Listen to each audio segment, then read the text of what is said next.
एक ऐसा गेम है जो कि हर इंसान को बीमारी दे देता है। फ्लू जो कि गेम खेलने से आता है। आपको अजीब लग रहा होगा मुझे पता है, लेकिन सुनो, GTA गेम रिलीज होने वाला है और आपको पता है जितने भी कंपनीज है जिसमें कि लोग जॉब करते हैं डेली, वो कंपनीज तैयारी कर रही है GTA फ्लू की। GTA फ्लू एक एक्चुअल टर्म है जो कि वेस्टर्न कंट्रीज में बहुत पॉपुलर है। जिस दिन GTA गेम रिलीज होगा उस दिन सब कोई छुट्टी मांगते हैं।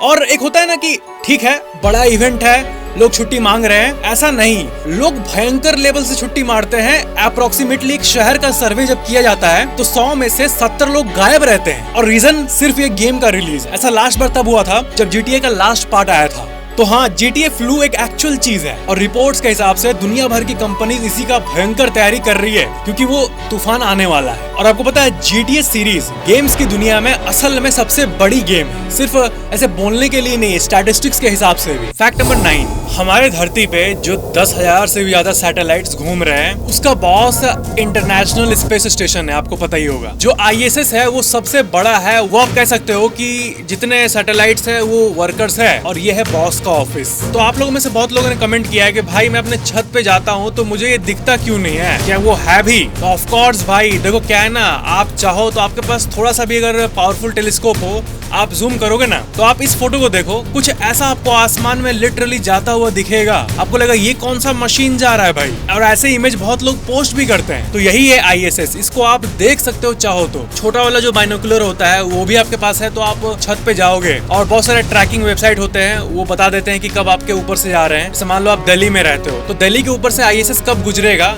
ये आप देख सकते हो नेट पे। वैसे भी तो मान लो शाम 6 बजे तो आप 6 बजे छत पे गए और ऊपर देखे तो आपको दिखेगा वो जाते हुए और कुछ ऐसे ही धुंधला धुंधला दिखेगा। तो हाँ, बात यह है कि सैटेलाइट्स का बॉस असल में पूरा विजिबल है, आप चाहो तो देख सकते हो। और हाँ, जहाँ तक टेलीस्कोप की बात है तो 200 रुपए में मेले में बाइनोकुलर मिल जाता है। लेकिन एक बात बता रहा हूँ आपको कि हमारे इंडिया में साइंस एंथुसियास्ट लोगों की कमी नहीं है, जो विज्ञान में इंटरेस्टेड है ऐसे लोगों की कमी नहीं है भाई। क्योंकि आप अगर सर्च करोगे इंटरनेट पे तो 2,80,000, 17 लाख, 20 लाख, 10 लाख ऐसे प्राइस के टेलीस्कोप भी आपको दिख जाएंगे, जिसका हमारे भारत में रेगुलर सेल होता है, तभी तो लिस्टेड है। तो हाँ, 17-18 लाख की गाड़ी खरीदने के बदले टेलीस्कोप लूंगा, इतने भयंकर लेवल वाले साइंस एंथुसियास्ट लोग भी हमारे इंडिया में हैं। फैक्ट नंबर 8, ये एक बहुत ही डीप सा फैक्ट है जो विज्ञान ने फाइंड आउट किया है। देखो, कोई आपसे पूछे कि हमारा ब्रह्मांड खत्म कब होगा तो इसका आंसर क्या है? तो मैथमेटिक्स में इसको बताया जाता है जैसे अभी तक जितना भी कैलकुलेशन हुआ था, पूरे विज्ञान में जितना भी नॉलेज मौजूद है और पास्ट में जो कारनामे आइंस्टाइन, स्टीफन हॉकिंग, जितने भी बड़े बड़े वैज्ञानिक है वो सब किए हैं और जितने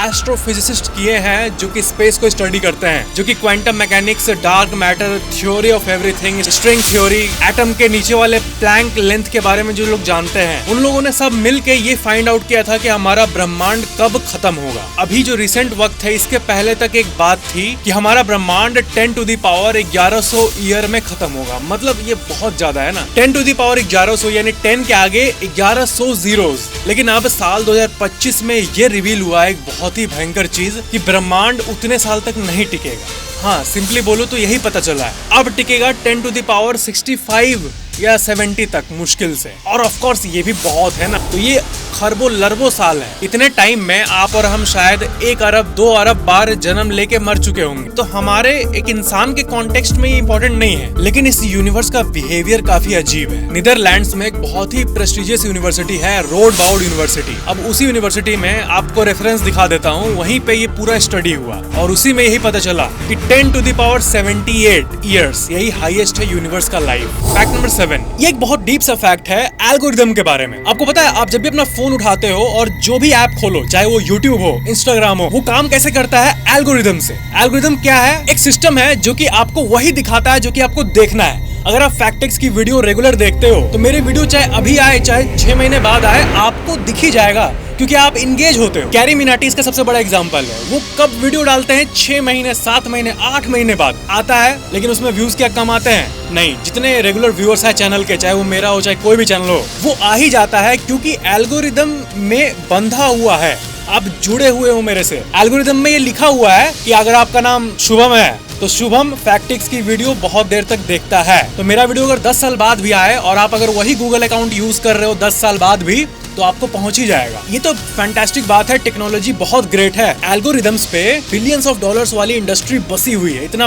पावरफुल चीज है ये एल्गोरिदम। वो सब तो ठीक है, पॉजिटिव साइड हमने बात कर लिया, लेकिन मैं ये जो फैक्ट बता रहा हूँ वो नेगेटिव साइड के लिए बता रहा हूँ। एल्गोरिदम लोगों में लड़ाई करवाता है। आपका कोई दोस्त है जो कि दूसरे धर्म का है, दूसरे रिलीजन का है, तो उसके फोन में उसके रिलीजन का कंटेंट आएगा, आपके फोन में आपके रिलीजन को बढ़ावा देने वाला कंटेंट आएगा। अब जो फेक न्यूज फैलेगी किसी भी धर्म के बारे में, तो वो उसके फोन में भी जल्दी आ जाएगा। और अगर कोई फालतू सी न्यूज आई जो कि असली ना हो और वो आपको गुस्सा दिलाने के लिए हो ताकि दंगा हो, तो वो आपके फोन में आ ही जाएगा, क्योंकि आप अपने धर्म में ऑफ कोर्स इंटरेस्टेड हो और रहोगे। और घर में एक हस्बैंड और एक वाइफ जिनके बीच में लड़ाई होती रहती है और बहुत ज्यादा ही लड़ाई होती है घर में, उनका फोन आप देख लो एक बार। हस्बैंड के फोन में ऐसे वीडियोस आएगा कि औरत को झुक के रहना चाहिए, और वाइफ के फोन में वो वाले वीडियोस आएंगे कि मर्द को औरत का केयर करना चाहिए, औरत देवी होती है। तो समझ रहे हो, मतलब मैं ये नहीं कह रहा है कि कंटेंट गलत आता है, वो नहीं, लेकिन एल्गोरिदम्स आपके बिलीफ को और तेज करता है, एम्पलीफाई करता है। और हर बार की बातें तो छोटी बात हो गई, जब धर्म की बात आती है, रिलीजन की बात आती है, और रिलीजन में जो फेक न्यूज फैलाते हैं बहुत चीजों के बारे में, उसमें जो ब्रेन वॉश किया जाता है, यहाँ पे दिक्कत आता है। और एल्गोरिदम बहुत ताकतवर तरीके से वैसे फेक कंटेंट को पुश भी करता है। दिक्कत ये है। फैक्ट नंबर 6, क्या आपको पता है इलॉन मस्क का स्टारलिंक बांग्लादेश में लॉन्च हो चुका है, लेकिन इंडिया में अभी तक नहीं आया है। तो लोग पूछ रहे हैं ऐसा क्यों भाई, बांग्लादेश में आ गया और इंडिया ऐसे बड़े देश में इतनी अच्छी सर्विस अभी तक नहीं आई। भाई स्टारलिंक लॉन्च हुआ ना तो इंडिया का हर एक सेंटीमीटर इंटरनेट से कनेक्ट हो जाएगा, चाहे वो नॉर्थ ईस्ट का रीजन हो, चाहे साउथ का रीजन हो, चाहे वो जम्मू कश्मीर का किसी पहाड़ के अंदर का गुफा हो, हर जगह हर एक सेंटीमीटर ऑफ लैंड में इंटरनेट पहुंच जाएगा, जस्ट बिकॉज वो ऊपर से सैटेलाइट से आ रहा होगा। तो असल में बात यह है ना कि इंडिया मार्केट नहीं है ना, इंडिया सुपर ह्यूज मार्केट है। इंडिया सुपर ह्यूज मार्केट की कैटेगरी में आता है, इसलिए यहाँ पे जो भी सर्विसेज आएंगी उनको बहुत सोच समझ के लाना पड़ता है, और यहाँ के रेगुलेशंस भी उतनी इजी नहीं है अनलाइक अदर कंट्रीज। तो इसलिए यहाँ पे आने में टाइम लग रहा है, लेकिन इवेंचुअली ऐसा होना ही है। बहुत लोग कहते हैं डिस्कशन में कि ये इनएविटेबल है, ऐसा होना ही है कि टेस्ला, इलॉन मस्क का जो टेस्ला कार का ब्रांड है वो, और ये स्टारलिंक दोनों आ ही जाएगा। फैक्ट नंबर 5, ये एक इंटरेस्टिंग सा फैक्ट है ऑनलाइन प्लेटफॉर्म्स के बारे में। आप कोई सामान मंगाते हो तो जहां से मंगा रहे हो, जैसे कि कोई भी ऑनलाइन वेबसाइट या फिर खाना मंगाओगे, तो आपको पता होगा कि ऐप वाले अपना भी चार्ज काटते हैं, जिसको कि मार्केट प्लेस फी कहा जाता है। कि अगर जोमेटो प्लेटफॉर्म दे रहा है तो उसका फी काटेगा। शुरुआत हुई थी 5-6 रुपए से, फिर 7 हुआ, फिर 8 हुआ, फिर 9 हुआ है, अब तो 10-10 रुपए प्लेटफॉर्म फी कट रहा है। अमेजोन में भी मार्केट प्लेस फी आ गया। तो लोग पूछ रहे हैं कि ये क्या कर रही है कंपनीज, मतलब हमसे इतना पैसा क्यों ऐंठा जा रहा है। तो देखो बात यह है ना कि लीगली मैं बता दे रहा हूँ, बहुत अजीब लगेगा, आप कुछ नहीं कर सकते इस प्लेटफॉर्म फी को लेके, कुछ भी नहीं, नथिंग। ऐसा इसलिए क्योंकि आपको as a person, as a Bharat का नागरिक, कोई जरा भी 1% भी फोर्स नहीं कर सकता कि आप सामान कहां से लोगे। वो बिल्कुल आपकी मर्जी है, आप जहां से चाहे वहां से लो। ऑनलाइन नहीं लेना है कुछ सामान तो ऑफलाइन लो, इसका कंट्रोल आपसे कोई नहीं छीन सकता। अब लेकिन कंपनी बहुत स्मार्ट है, वो सस्ते दामों में चीजों को बेचकर पहले आपका ब्रेन को वॉश करती है, आपको आदत लग जाएगा। फ्रैंकली कहूँ तो मैं भी बहुत कुछ ऑनलाइन मंगाता हूँ, मुझे आदत हो गया, मुझे लगता है क्या शॉप में जाना, ऐसा एक हार्डकोर मेरा ब्रेन ये हो चुका है, आदत लग गई है। तो ये आदत बहुत पावरफुल है। अब मुझे पता है आप लोगों में से बहुत लोग कमेंट करोगे कि भाई भाई भाई जियो ने भी हमारे साथ ऐसे ही किया। जियो के शुरू में कितने सस्ते प्लान्स थे और अब देखो बैक टू डिफॉल्ट हो ही गया, ऑलमोस्ट अच्छा खासा प्राइस हो गया। हाँ मुझे पता है 2016 के पहले जो प्राइस था वो क्या बोलूं, कुछ भी नहीं बोल सकता मैं, लेकिन अभी प्राइस अच्छा खासा तगड़ा प्राइस हो चुका है। और चाहे 1 मिलियन पीपल प्रोटेस्ट कर ले, ये हटने वाला नहीं है। और एग्जांपल थोड़ा आप सोचो, जोमेटो में ऑल ओवर इंडिया लाखों ऑर्डर्स होते हैं एक दिन, और एक इंसान से अगर 10 रुपए ले तो वो करोड़ों में प्ले कर रहे हैं डेली। ऑफ कोर्स कर ही रहे हैं, इसमें कुछ गजब बात नहीं है। ऑफ कोर्स कंपनी मेहनत की कमाएगी ही, लेकिन पूरा कंट्रोल उन्हीं के हाथ में है। इनफैक्ट लोगों का भी कंट्रोल इन्हीं के हाथ में है, क्योंकि प्लेटफॉर्म ने इतना स्मार्टली प्ले करके आपका आदत डलाया है। फैक्ट नंबर 4, आप में से बहुत लोगों ने पूछा है कि भाई स्पेसशिप्स जो बनते हैं ऊपर जाने के लिए, जैसे कि प्यारे यूरोपा चांद के लिए एक रोबोट बनाया गया था, या फिर चंद्रयान को ले लो, तो इनका टेस्टिंग कैसे होता है। अब देखो यहाँ तो ऐसा करो आप, हवा है ना, स्पेस में हवा है नहीं है, तो आपको पता है हर एक स्पेसशिप यहाँ टेस्ट नहीं होती है भाई। हम स्पेसशिप को हवा में टेस्ट कर ही नहीं सकते हैं, क्योंकि स्पेस का कंडीशन अलग है ना, स्पेस में तो कोई हवा नहीं है, प्योर वैक्यूम। तो इसके लिए आपको पता होना चाहिए कि नासा का $1 बिलियन फैसिलिटी है, जहां पर वो बहुत बड़े डोम शेप्ड एरिया में, एक बहुत लार्ज एरिया में से हवा निकालते हैं, और वो एरिया पूरा वैक्यूम हो जाता है। आपको पता है 30 टन हवा है मानो उसके अंदर, वो सारे को सक आउट कर लेते हैं, वो वैक्यूम बन जाता है। अब उसके अंदर लास्ट में 2 ग्राम हवा बचता है लास्ट में, और तब वहीं पे स्पेसशिप की टेस्ट होती है। 1 मिनट, आप में से सबसे इंटेलिजेंट वाले होंगे, उनके दिमाग में आ रहा होगा कि 2 ग्राम हवा क्यों छोड़ दिया भाई। आप कहोगे कि अभी आपने कहा कि हवा निकाल देता है, लास्ट में 2 ग्राम छोड़ देता है, क्यों? तो देखो, 2 ग्राम छोड़ा नहीं जाता है, वो छूट जाता है, क्योंकि धरती पे कंप्लीट वैक्यूम बनाने के लिए इनफाइनाइट एनर्जी लगेगी, मैथमेटिकली स्पीकिंग, जो कि इंसान बिल्कुल भी नहीं कर सकता। तो ऑफ कोर्स वैक्यूम मतलब 2 ग्राम मतलब ना के बराबर है, लेकिन मैंने एकदम टेक्निकल लैंग्वेज में आपको बोला कि लास्ट में 2 ग्राम हवा रहता है। तो खैर वो अलग बात हो गई।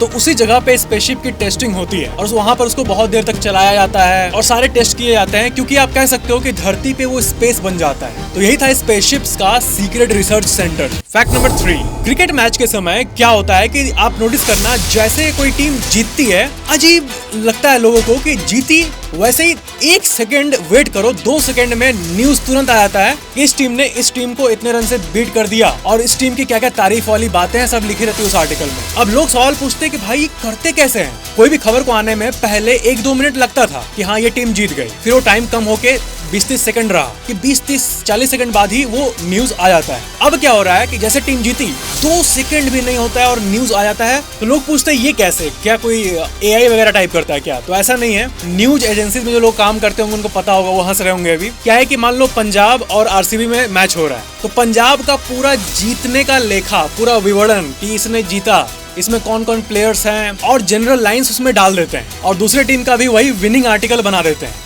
और इसके साथ साथ दोनों का लूजिंग आर्टिकल भी होती है कि अगर ये टीम हार गई तो हम लोग तुरंत हारने वाले को पब्लिश कर देंगे। एक टीम का जितना हारना, दूसरे टीम का जितना हारना, सबका आर्टिकल रेडी रहता है, और जो रन वाला कॉलम होता है वो खाली रहता है कि इतने रन से जीता। अब जैसे जीतता है, तुरंत 1.5 सेकंड के अंदर उस रन को फिल करके वो आर्टिकल को पब्लिश कर देते हैं। तो हाँ, मतलब न्यूज को प्रोवाइड करना, ये जो एरिया है ये इतना कॉम्पिटिटिव हो गया है कि जो न्यूज सबसे पहले कोई दे पाएगा वही वायरल हो पाएगा। और इसका नॉर्मल टाइमिंग अब 30-40-20 सेकंड नहीं रहा भाई, 2 सेकंड हो चुका है, 2 सेकंड। और एक सीक्रेट आपको बता रहा हूँ, मेरा जो चंद्रयान के ऊपर लॉन्ग वीडियो है वो सबसे मेरे व्यूड वीडियो में से एक है। मैंने चंद्रयान के दिन उस वीडियो को पहले ही बना के रखा था, क्योंकि मेरे को फुल भरोसा था, इमोशनली स्पीकिंग भी और टेक्निकली भी मुझे भरोसा था कि वो लैंड कर जाएगा। और जैसे वो 6 बजे लैंड किया और सब ताली बजा रहे थे, मैंने एकदम उसी टाइम पे चंद्रयान के ऊपर वीडियो डाल दिया था। तो क्योंकि मैं 1 भी मिनट लेट नहीं हुआ था, तो मुझे उसका इनिशियल एडवांटेज मिला भी था, नॉर्मल से 5x ज्यादा व्यूज आए थे। तो हाँ, ये हो रहा है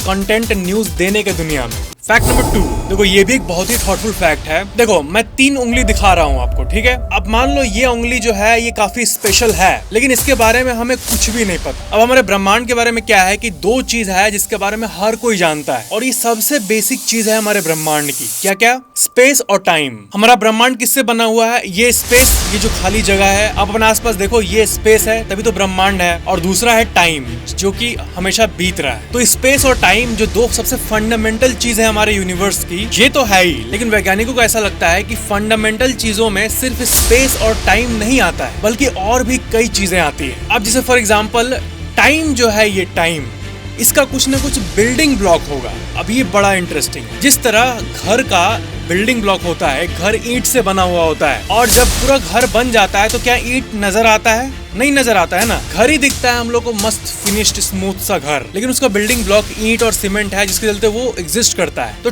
टाइम जो ये चीज है जो कि हमेशा बीत रहा है, इस टाइम का भी कोई बिल्डिंग ब्लॉक होगा, और वही वो तीसरी चीज है जिससे सब कुछ बना है। तो ब्रह्मांड के 3 सबसे इंपॉर्टेंट चीज, स्पेस और टाइम के बारे में तो एनफ जानकारी है हमारे पास, लेकिन the building block of time, the building block of space, इसी को फाइंड करने की कोशिश की जा रही है कई यूनिवर्सिटीज में। फैक्ट नंबर 1, क्लाइमेट चेंज एक ऐसा टॉपिक है जिसके ऊपर सबको इंटरेस्ट होते हुए भी किसी को इंटरेस्ट नहीं है। जो कहते हैं ना, धरती का गर्मी बढ़ रहा है, ग्लेशियर्स पिघल रहे हैं, तो ये क्यों खतरनाक नहीं, अल्ट्रा खतरनाक हो सकता है। एक एग्जांपल दे रहा हूँ, आप एक बार सुन लो, आपको बहुत अजीब लगेगा। देखो, मैनचेस्टर यूनिवर्सिटी के वैज्ञानिकों ने एक ऐसे फंगाई के बारे में पता किया है जो कि इंसानों के टिश्यूज को अंदर से खा लेता है। देखो, हमारी जो नॉर्मल दुनिया है, इस दुनिया में ऐसे कोई खतरनाक बैक्टीरिया या वायरस नहीं है जो कि ज़ॉम्बी की तरह एक्ट करे, इंसान को खाने लगे, फेफड़ों को खोखला कर दे, हड्डी को खाने लगे। ऐसा नहीं है, जो कि अच्छी बात है।